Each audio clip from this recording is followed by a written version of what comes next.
السلام علیکم ناظرین، آج ہم بات کریں گے پاکستان کی معیشت کی ریڑھ کی ہڈی سمجھے جانے والی لارج سکیل مینوفیکچرنگ LSM کے زوال پر۔ وہ صنعت جو روزگار دیتی ہے، برآمدات بڑھاتی ہے، ٹیکس دیتی ہے، آج خود سانسیں گن رہی ہے۔ سرمایہ کاری آدھی رہ گئی ہے، سرمایہ ملک سے باہر جا رہا ہے اور فیکٹریوں کے چمنیوں سے دھواں نہیں اٹھ رہا بلکہ خاموشی اٹھ رہی ہے، خاموشی۔ ناظرین، آپ کو میں یہ بتاؤں کہ LSM یعنی لارج سکیل مینوفیکچرنگ کیا ہے اور یہ کیوں اہم ہے۔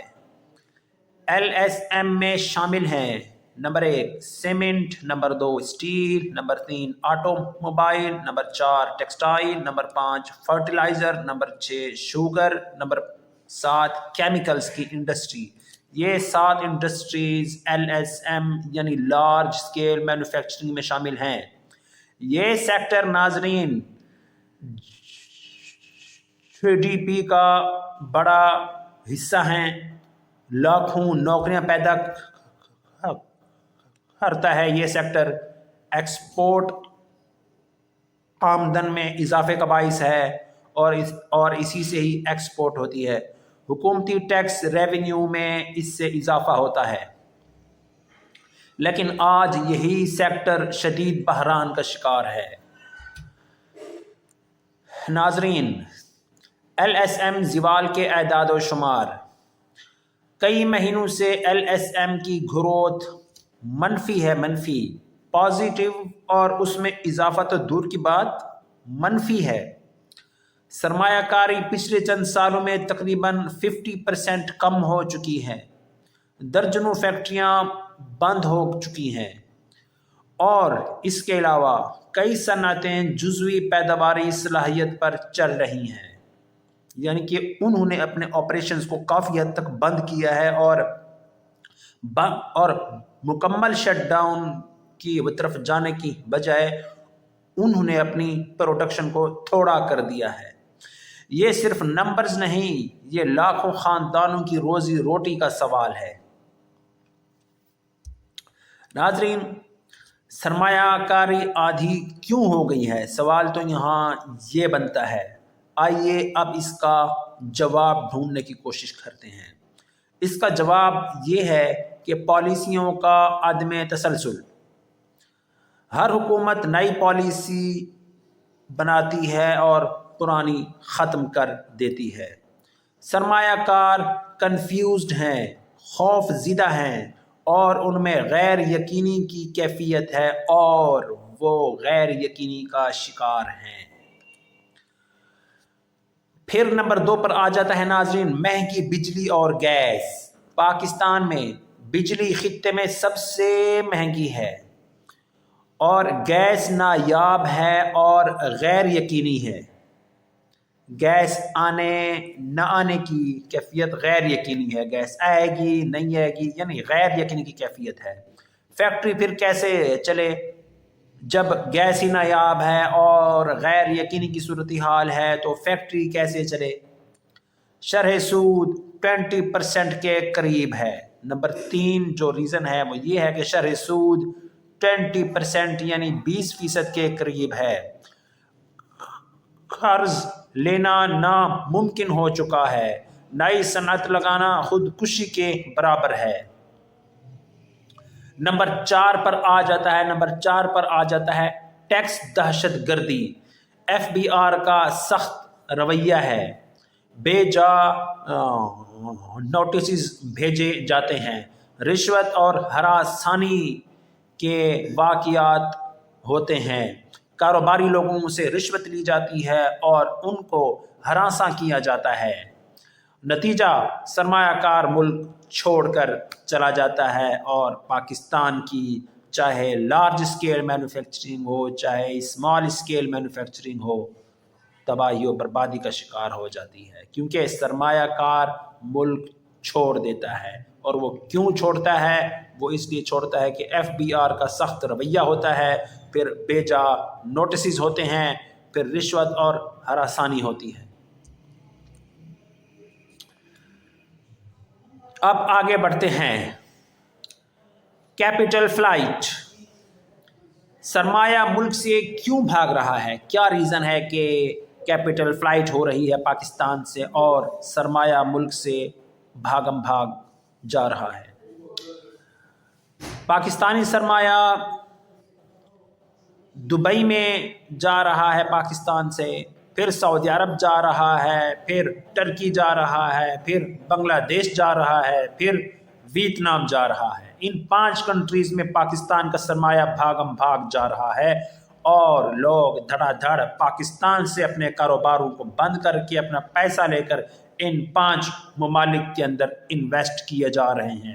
کون سے ملک؟ دبئی، سعودی عرب، ترکی، بنگلہ دیش، ویتنام، ان 5 ممالک کے اندر بھاگے جا رہے ہیں۔ وہاں کیوں بھاگے جا رہے ہیں؟ سوال تو یہ ہے، وہاں اس لیے پاکستانی سرمایہ کار بھاگے جا رہے ہیں پاکستان سے پیسہ نکال کر، کیونکہ وہاں کی پالیسی میں استحکام ہے، وہاں پر ٹیکس بہت کم ہے۔ نمبر 3، وہاں پر انرجی یعنی گیس اور بجلی بہت سستی ہے، یعنی وہاں پر انرجی بہت سستی ہے، اور وہاں پر ہراساں اور جو ہے یہ رشوت نہیں لی جاتی، وہاں پر ہراساں نہیں کیا جاتا، وہاں پر رشوت نہیں لی جاتی، بلکہ وہاں پر عزت و تحفظ دی جاتی ہے۔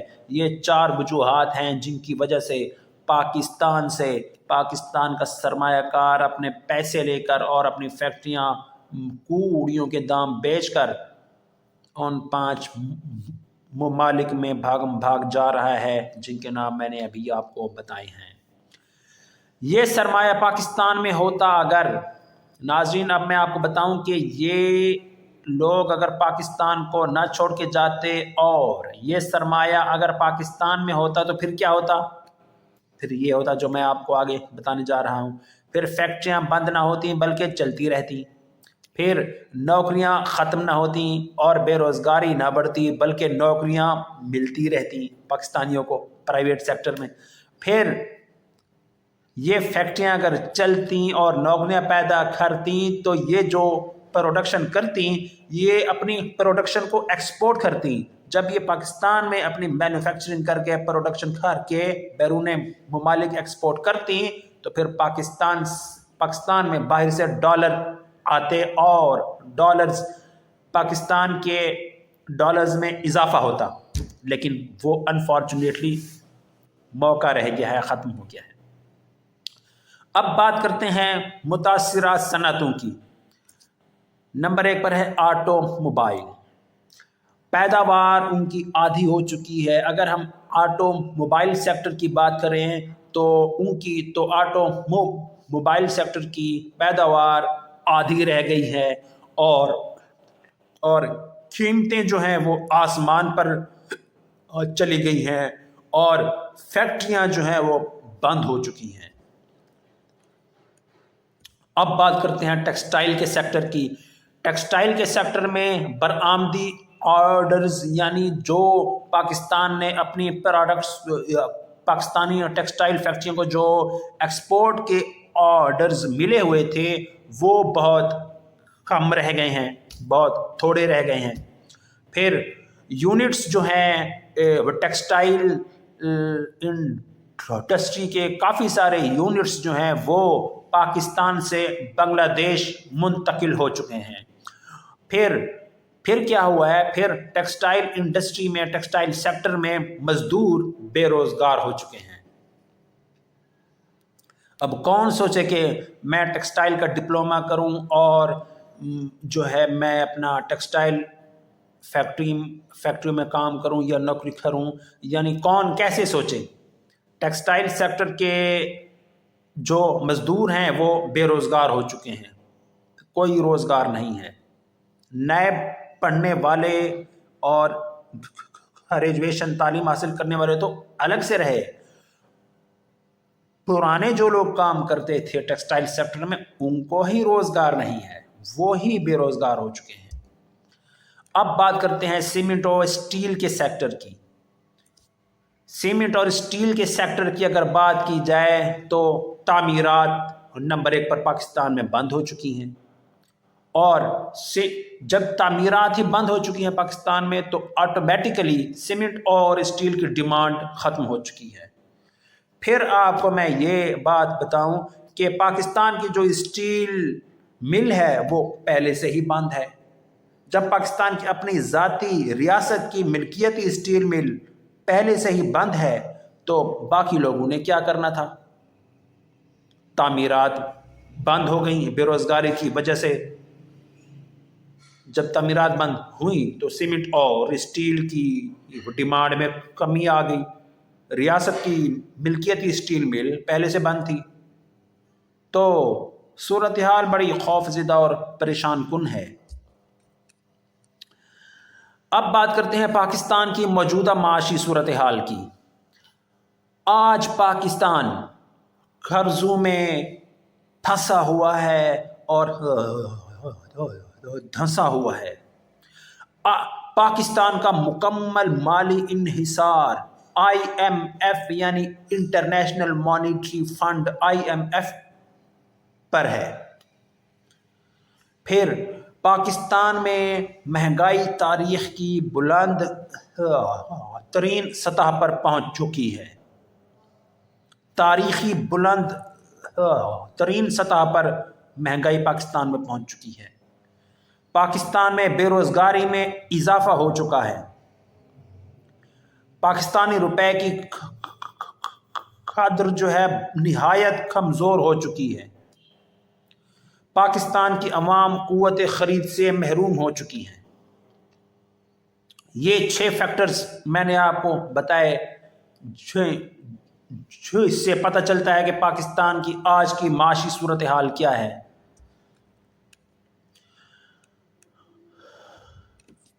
حکومت بالکل ناکام ہے۔ حکومت جو ہے شارٹ ٹرم فائر فائٹنگ کر رہی ہے اور لانگ ٹرم صنعتی ویژن جو ہے وہ غائب ہے۔ پھر اگر لارج اسکیل مینوفیکچرنگ LSM نہ بچی تو کیا ہوگا؟ سوال یہ ہے کہ اگر لارج اسکیل مینوفیکچرنگ یعنی LSM نہ بچی تو کیا ہوگا، جو کہ سارے ملک کو بلکہ مزدوروں کی ماں ہے اور مزدوروں کو پال رہی ہے، نہ صرف مزدوروں کو بلکہ پاکستان کی ریاست کو پال رہی ہیں اور پاکستان کے لیے ڈالرز پیدا کر رہی ہیں LSM سیکٹر۔ تو اب اگر LSM نہ بچی تو کیا ہوگا، یہ اب میں آپ کو بتا رہا ہوں۔ اگر LSM ناظرین لارج اسکیل مینوفیکچرنگ LSM نہ بچا پاکستان میں تو کیا ہوگا؟ مستقل بے روزگاری ہو جائے گی پاکستان میں۔ پھر پاکستان کا جو ٹیکس ریونیو ہے وہ بالکل ختم ہو جائے گا۔ پھر پاکستان کی ایکسپورٹس میں برآمدات میں کمی ہو جائے گی اور درآمدات میں یعنی امپورٹس میں اضافہ ہو جائے گا۔ پھر پاکستان کے روپے پر بہت بڑا دباؤ آ جائے گا۔ پھر پاکستان کی معاشی خود مختاری ختم ہو جائے گی۔ یہ 5 فیکٹرز ہیں جو میں نے آپ کو بتائے ہیں۔ اگر لارج اسکیل مینوفیکچرنگ پاکستان سے ختم ہو گئی تو پاکستان کی یہ صورتحال ہوگی جو میں نے آپ کو بتائی ہے۔ یہ قومی سلامتی کا مسئلہ بن چکا ہے۔ پاکستان کی سلامتی خطرے میں پڑ جائے گی۔ نہ صرف سلامتی بلکہ پاکستان کا ایٹمی پروگرام بھی داؤ پر لگ سکتا ہے، بلکہ داؤ پر لگے گا، کیونکہ جب آپ کے پاس بے روزگاری ہو، ٹیکس ریونیو آپ کا ختم ہو، آپ کی ایکسپورٹس میں کمی ہو اور امپورٹس میں اضافہ ہو اور پاکستان کے روپے پر دباؤ آ جائے، پھر پاکستان کی معاشی خود مختاری ختم ہو جائے تو پھر پاکستان کا جو ایٹمی پروگرام ہے وہ بالکل ناکام اور ناکارہ ہو جائے گا۔ اس کو کھا تو نہیں سکتے۔ اس کو یہ ہو سکتا ہے کہ آپ پاکستان کے ایٹمی پروگرام کو سیل کر کے پیسے کما کر کھا سکتے ہیں۔ یہ آپ کو کرنا پڑے گا ایٹ دا اینڈ۔ اگر اس ساری گفتگو میں سے خلاصہ نکالیں تو خلاصہ یہی ہے کہ پاکستان کی سلامتی اور پاکستان کا ایٹمی پروگرام بالکل خطرے میں ہے۔ اب بات کرتے ہیں حل کی کہ اس کا حل کیا ہے، روڈ میپ کیا ہے۔ میں آپ کو بتاتا ہوں پاکستان کی اس کیفیت کا حل کیا ہے، کیا روڈ میپ ہے۔ وہ یہ ہے، سستی بجلی و گیس، انڈسٹریل ٹیرف الگ ہو، مقامی کوئلہ سولر ونڈ الگ ہو۔ نمبر 2 ہے شرح سود میں کمی، صنعت دوست مانیٹری پالیسی بنائی جائے، انڈسٹریل فرینڈلی مانیٹری پالیسی، صنعت دوست مانیٹری پالیسی ہو اور شرح سود میں کمی ہو۔ پھر پالیسی میں تسلسل ہو، 10 سالہ صنعتی پالیسی بنائی جائے، حکومت بدلے پالیسی نہ بدلے، یعنی پاکستان کی پالیسی میں مستقل مزاجی ہو، یہ نہ ہو کہ ایک حکومت چلی جائے دوسری آئے تو پہلی حکومت کی پالیسی کو ہی ختم کر دے، بے شک وہ کامیابی کیوں نہ ہو۔ تو کیا پالیسی میں تسلسل ہو، 10 سالہ صنعتی پالیسی ہو، اور حکومت بے شک پاکستان میں بدلے پالیسی نہ بدلے۔ پھر FBR اصلاحات ہوں، تاجر دوست نظام ہو، ڈیجیٹل ٹیکس ہو یہ۔ پھر export led growth, value addition ہو، چیزوں میں ویلیو ایڈیشن ہو۔ پھر نئی مارکیٹس کو تلاش کیا جائے، نئی سے نئی مارکیٹس، تاکہ ایکسپورٹ میں اضافہ ہو، ایکسپورٹس میں اضافہ ہو۔ یہ اب ناظرین اپنے پروگرام کے اختتام کی جانب بڑھتے ہیں۔ ناظرین، LSM کا زوال صرف معاشی مسئلہ نہیں، یہ پاکستان کے مستقبل کا سوال ہے۔ یا تو ہم صنعت بچائیں گے یا پھر صرف قرض، بے روزگاری اور مہنگائی بچیں گی۔ فیصلہ آج کرنا ہوگا۔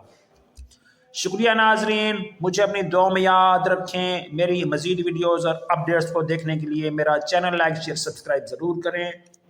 شکریہ ناظرین۔